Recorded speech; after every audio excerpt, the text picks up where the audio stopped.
higher biology students, do these past paper questions with me.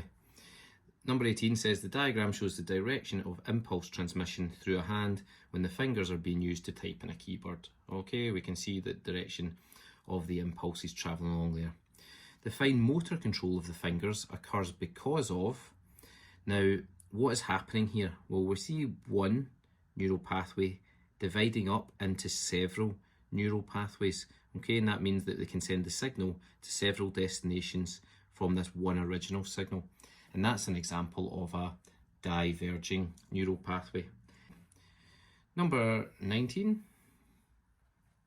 it says the table shows the number of individuals of different age groups diagnosed with dementia in the country over 4 years. Which of the following statements is correct? So the total number of individuals diagnosed with dementia increased every year. Right, so the first thing we have to do here is work out the totals for all of these, okay? So let me quickly do that in my calculator. So it's 4421 plus 5210 plus 3256. Okay, so the total for that first one is going to be 12887. Okay, the second one, we're going to add them all again. So that's 4821 plus 4925 plus 3111. It's going to give us a total of 12857. Now, I actually don't need to work out the totals for these ones here because I can see it's gone down here. So therefore it's not increasing every year. Part B, more individuals were diagnosed with dementia in 2016 than any other year. Okay, so we are actually going to work out the other ones now because we need to know if there was more in 2016 than any other year. So we need to work out 2018 and 19 now. So 2018 is 5012 plus 5222 plus 2965, which gives us 13199. Okay, and again, we don't have to do the last one because we know that 2018 is bigger than 2016, so that one's going to be wrong.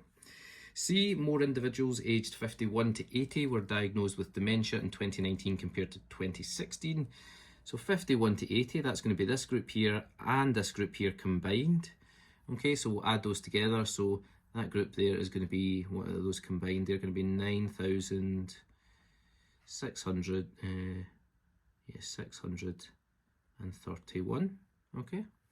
When we add these two together, we're going to get what? 10,723. Okay, so there's more in 2019 in these age groups, 51 to 80 age groups, and than there is in 2016. Okay, so that's going to be correct.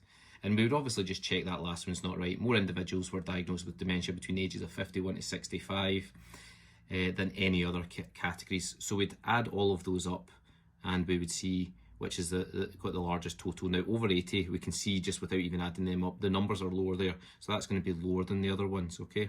But if we look at these numbers here, and again, without even adding them up, I can see that the 66 to 80 is going to have the most individuals with dementia, because you can see those numbers are higher in the 66 to 80 group at every year.